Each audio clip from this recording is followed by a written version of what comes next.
ರಾಹುಲ್ ದ್ರಾವಿಡ್ಗೆ ಕರ್ನಾಟಕದಿಂದ ಒಂದು ಸನ್ಮಾನ ಆಗಲೇಬೇಕು. ಚಿನ್ನಸ್ವಾಮಿ ಕ್ರೀಡಾಂಗಣದಲ್ಲಿ ಇಡೀ ಕರ್ನಾಟಕ ಚಿನ್ನಸ್ವಾಮಿ ಕ್ರೀಡಾಂಗಣದಲ್ಲಿ ರಾಹುಲ್ ದ್ರಾವಿಡ್ಗೆ ಒಂದು ಸನ್ಮಾನ ಆಗಲೇಬೇಕು. ಮುಖ್ಯಮಂತ್ರಿಗಳೇ ಆ ಸನ್ಮಾನವನ್ನು ಮಾಡಬೇಕು. ನಾವೆಲ್ಲ ಕ್ರೀಡಾ ಪ್ರೇಮಿಗಳು ಅದಕ್ಕಾಗಿ ಒಂದು ಜಯಕಾರ ಹಾಕಲೇಬೇಕು. ಆ ಒಂದು ಅಭಿಯಾನವನ್ನು ಮಾಡಲೇಬೇಕು. ಜೆಂಟ್ಲ್ಮ್ಯಾನ್ ಗೇಮ್ನ ರಿಯಲ್ ಜೆಂಟ್ಲ್ಮ್ಯಾನ್ ಅಂತ ಇದ್ದರೆ ಅದು ರಾಹುಲ್ ದ್ರಾವಿಡ್. ಭಾರತಕ್ಕೆ ಐತಿಹಾಸಿಕ T20 ವಿಶ್ವಕಪ್ ಗೆಲ್ಲಿಸಿಕೊಟ್ಟು ಕೋಚ್ ಹುದ್ದೆಯಿಂದ ನಿರ್ಗಮಿಸಿರುವ ರಾಹುಲ್ ದ್ರಾವಿಡ್ ಹೋಗುವಾಗಲೂ ಮಾದರಿ ನಡೆಯಿಂದ ಎಲ್ಲರ ಹೃದಯ ಗೆದ್ದಿದ್ದಾರೆ. ಕೋಚ್ ಅನ್ನೋ ಕಾರಣಕ್ಕೆ BCCI ನೀಡಿದ್ದ ಹೆಚ್ಚುವರಿ ಹಣವನ್ನು ದ್ರಾವಿಡ್ ವಾಪಸ್ ಮಾಡಿದ್ದಾರೆ. ಹೇಳ್ತೀನಿ ಅದರ ಬಗ್ಗೆ ಕೇಳಿ. ದ್ರಾವಿಡ್ ಅಲ್ಲ ರೀ, ದೇವರು. 17 ವರ್ಷಗಳಿಂದ ವಿಶ್ವಕಪ್ ಗೆದ್ದಿರಲಿಲ್ಲ ಟೀಮ್ ಇಂಡಿಯಾ. ದ್ರಾವಿಡ್ ಕೋಚಿಂಗ್ ಪಡೆದು T20 ವಿಶ್ವಕಪ್ ಗೆದ್ದ ಭಾರತ. ವಿಶ್ವಕಪ್ ಗೆದ್ದಿದ್ದಕ್ಕೆ ಹೆಡ್ ಕೋಚ್ ದ್ರಾವಿಡ್ಗೆ ಜಾಕ್ಪ್ಯಾಟ್ ದುಡ್ಡು ಬರುತ್ತೆ. ದ ವಾಲ್ಗೆ 5 ಕೋಟಿ ಬೋನಸ್ ನೀಡಿತ್ತು BCCI. ಆದರೆ ಅಚ್ಚೇರಿ ನಿರ್ಧಾರ ತೆಗೆದುಕೊಂಡ ದ್ರಾವಿಡ್ ತಮಗೆ ನೀಡಿದ 5 ಕೋಟಿ ಬಹುಮಾನ ತಿರಸ್ಕಾರ ಮಾಡ್ತಾರೆ. ಕನ್ನಡಿಗ 5 ಕೋಟಿ ಬದಲು ಎಲ್ಲರೂ ಕೊಡ್ತಿರಲ್ಲ, ಅಷ್ಟೇ 2.5 ಕೋಟಿ ನನಗೆ ಕೊಡಿ ಅಂತ ಕೇಳ್ತಾರೆ. ಎಲ್ಲ ಸಿಬ್ಬಂದಿಗೆ ನೀಡಿದಷ್ಟೇ ಬೋನಸ್ ಮಾತ್ರ ನನಗೆ ಸಾಕು.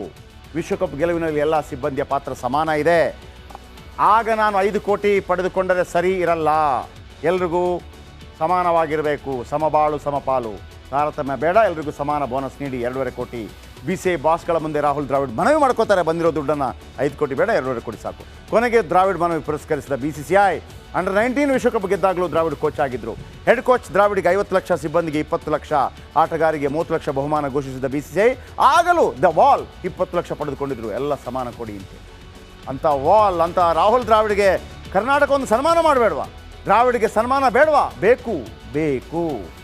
ರೋಹಿತ್ ಶರ್ಮಾ, ಸೂರ್ಯಕುಮಾರ್ ಯಾದವ್, ದುಬೆ, ಯಶಸ್ವಿ ಜೈಸ್ವಾಲ್ ಅವರನ್ನು ಸನ್ಮಾನಿಸಿದ್ದಾರೆ ಮಹಾರಾಷ್ಟ್ರ CM ಶಿಂಧೆ. ನಮ್ಮ ಮುಖ್ಯಮಂತ್ರಿ ಸಿದ್ದರಾಮಯ್ಯ ಇಷ್ಟೆಲ್ಲ ಕ್ರಿಕೆಟ್ ಪ್ರೇಮಿ. ರಾಹುಲ್ ದ್ರಾವಿಡ್ಗೆ ಒಂದು ಸನ್ಮಾನ ಮಾಡಬೇಡವಾ? ನಾವೆಲ್ಲ ಸೇರಿ ಮಾಡಬೇಕು.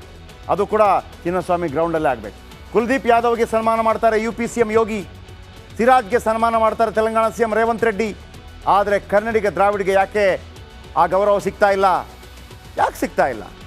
ಕೆಲವರಂತೂ ದ್ರಾವಿಡ್ಗೆ ಭಾರತ ರತ್ನ ನೀಡಿ ಅಂತಿದ್ದಾರೆ. ಅಟ್ಲೀಸ್ಟ್ ಕರ್ನಾಟಕ ಸರ್ಕಾರ ಕರ್ನಾಟಕ ರತ್ನವಾದರೂ ನೀಡಬೇಕಲ್ವಾ? ನೀಡಬೇಕು. ಕರ್ನಾಟಕ ರತ್ನ ನೀಡುವಂತಾಗಲಿ, ಒಂದು ದೊಡ್ಡ ಸನ್ಮಾನವಾಗಲಿ ರಾಹುಲ್ ದ್ರಾವಿಡ್ಗೆ ಸನ್ಮಾನ ಆಗಬೇಕು ಅನ್ನೋರು ಇದನ್ನು ಎಲ್ಲ ಕಡೆ ಶೇರ್ ಮಾಡಿ ದಯವಿಟ್ಟು ಅದು ಮುಖ್ಯಮಂತ್ರಿಗಳಿಗೆ ತಲುಪಲಿ. ಕ್ರಿಕೆಟ್ ಪ್ರೇಮಿ ಆಗಿರುವಂಥ ಮುಖ್ಯಮಂತ್ರಿಗಳು ಕೂಡ ಎಲ್ಲರನ್ನ ಸೇರಿಸಿ, ಪಕ್ಷ ಭೇದ ಮರೆತು ಎಲ್ಲರೂ ಸೇರಿ ರಾಹುಲ್ ದ್ರಾವಿಡ್ಗೆ ಒಂದು ಸನ್ಮಾನ ಮಾಡಲೇಬೇಕು. ಇದು ಇವತ್ತಿನ ಕರ್ನಾಟಕ ಪ್ರೈಮ್ ಟೈಮ್. ನಾಳೆ ಇದೇ ಸಮಯಕ್ಕೆ ಮತ್ತೆ ಭೇಟಿಯಾಗೋಣ. ನಾಳೆ ಬೆಳಿಗ್ಗೆ 9 ಗಂಟೆಗೆ ಬಿಗ್ ಮಾರ್ನಿಂಗ್ನಲ್ಲಿ ನಿಮ್ಮ ಜೊತೆ ಹಾಜರಾಗ್ತೀನಿ. ಅದರ ಜೊತೆಗೆ ಪ್ರತಿದಿನ ಮಧ್ಯಾಹ್ನ ಸೂಪರ್ 3 ಆರಂಭವಾಗಿದೆ. ಮಿಸ್ ಮಾಡದೆ ನೋಡಿ. ಸರ್ವೇ ಜನ ಸುಖಿನೋ ಭವಂತು. ಶುಭರಾತ್ರಿ.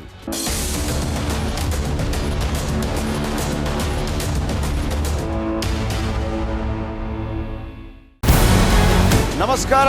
ಕರ್ನಾಟಕ ಪ್ರೈಮ್ ಟೈಮ್ಗೆ ಸ್ವಾಗತ. ನಾನು ಜಯಪ್ರಕಾಶ್ ಶೆಟ್ಟಿ. ಇಡೀ ಕರುನಾಡು ಇವತ್ತು ರೆಬೆಲ್ ಆಗಿ ನಿಂತಿದೆ. ಈ ಹಗರಣಗಳನ್ನು ಸದನದಲ್ಲಿ ಪ್ರಸ್ತಾಪ ಮಾಡಲು ಕೂಡ ಕಾಂಗ್ರೆಸ್ ಹಿಂದೇಟು ಹಾಕಿದ್ದೇಕೆ? ನಿಮ್ಗೆ ಸಂಬಳ ಅದಕ್ಕೆ, ನಿಮಗೆ ವಾಹನ ಅದಕ್ಕೆ, ನಿಮಗೆ ವೆಪನ್ ಅದಕ್ಕೆ. ನೀವು ಅದನ್ನು ಸೆರೆ ಹಿಡಿಬೇಕಾಗಿತ್ತು. ನೀವು ವಿದ್ಯುತ್ ಬರ ಇದೆ ಅಂತ ಹೇಳ್ತಾ ಇದ್ದೀರಿ. ಎಲ್ಲಿ ಬರ ಇದೆ ನೀವು ಹೇಳಬೇಕು. ಪಾಕಿಸ್ತಾನ್ ಆಕ್ಯುಪೈಡ್ ಕಾಶ್ಮೀರ್ ಅದು ಎಂದೆಂದಿಗೂ ನಮ್ಮದು.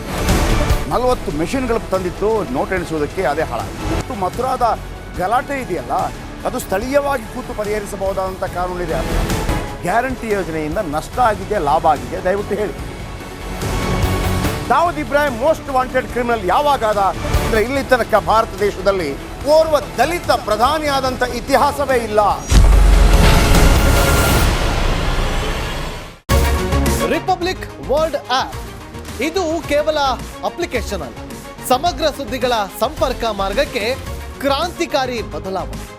ರಿಪಬ್ಲಿಕ್ ವರ್ಲ್ಡ್ ಆಪ್ ಕೇವಲ ಸುದ್ದಿ ಅಪ್ಲಿಕೇಶನ್ ಅನ್ನ ಪರಿಚಯ ಮಾಡ್ತಾ ಇಲ್ಲ, ಬದಲಾಗಿ ಡಿಜಿಟಲ್ ಸುದ್ದಿ ಬಳಕೆಯ ಹೊಸ ಯುಗಕ್ಕೆ ನಾಂದಿ ಹಾಡ್ತಾ ಇದೆ. ಇದೊಂದು ಬ್ರೇಕಿಂಗ್ ನ್ಯೂಸ್, ಪ್ರಭಾವಶಾಲಿ ಕಾರ್ಯಕ್ರಮಗಳಿಗೆ ಗಟ್ಟಿಯಾದ ವೇದಿಕೆ. ರಿಪಬ್ಲಿಕ್ ವರ್ಲ್ಡ್ ಅಪ್ಲಿಕೇಶನ್ ಈಗ ಲೈವ್ ಆಗಿದೆ. ಗೂಗಲ್ ಪ್ಲೇ ಸ್ಟೋರ್ ಮತ್ತು ಆಪಲ್ ಆಪ್ ಸ್ಟೋರ್ ಎರಡರಲ್ಲೂ ಲಭ್ಯವಿದೆ. ಈಗಲೇ ಡೌನ್ಲೋಡ್ ಮಾಡಿ.